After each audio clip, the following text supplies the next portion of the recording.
jalan ini Bapak Ibu. Kaprodi tugasnya apa, fungsinya apa, GKM fungsinya apa, dosen apa tugasnya di sini. Ini bisa di-tracking oleh asesor, baik BAR-PT maupun LAM. Yang kalau di sini LAM-Member gitu ya. Ini biasanya ditanya oleh asesor. Sehingga fitur profil lulusan, CPL, misalnya kemudian ada plotting mata kuliah yang diisi oleh Kaprodi, itu harus ada di fitur Bapak Ibu. Karena itu ada siklus BPPP-nya harus jalan. Nah, sedangkan di RPS, kenapa ada CPL dan CPMK dan seterusnya, itu merupakan bagian dari RPS berbasis OBE tadi. Ya. Kan nggak susah, tinggal copy paste sebenarnya Bapak Ibu. Tinggal perannya di sini kuncinya tadi GKM sebenarnya. GKM yang sebelumnya hanya bekerja ketika ujian, ketika UAS, keliling-keliling gitu absen gitu, sekarang sudah lebih ribet lagi. Nggak apa-apa, demi prodi Bapak Ibu. Demi prodi yang lebih baik. Mudah-mudahan manajemen akuntansi ini bisa unggul. Ya, bisa unggul dengan mengerjakan ini terlebih dahulu, dengan merubah sistem. Ingat Bapak Ibu, di instrumen akreditasi BAR-PT maupun LAM, ya, instrumen paling besar skornya itu ada di pendidikan, di kriteria 6. Ya, paling tinggi itu kriteria SDM, kriteria 4. Rata-rata semuanya sama.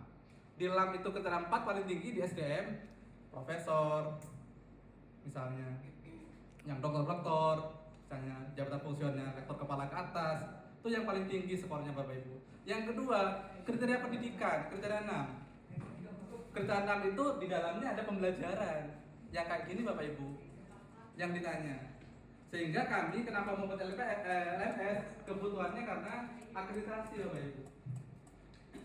Itu. Jadi saya tidak ingin selama bersama dengan teman-teman ini tidak ingin ada prodi yang downgrade.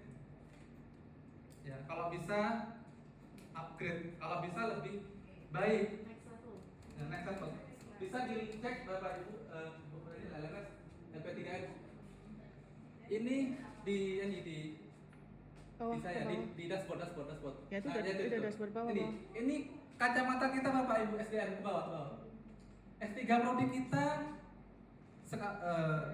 ini nggak termasuk ongoing ya. Ini yang rawan-rawan bisa dilihat Bapak Ibu.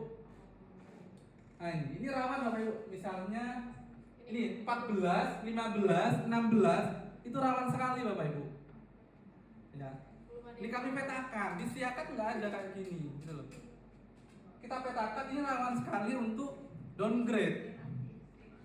Apalagi misalnya hukum ini sampai sekarang dengan agroteknologi, ya, hukum dengan sastra itu hanya satu doktor, dan itu rawan sekali untuk downgrade seperti yang terjadi di FISIP. Kenapa saya bilang demikian? Masih di ranahnya BAR-PT, dia nggak punya LAM untuk hukum dan sastra atau bahasa Inggris.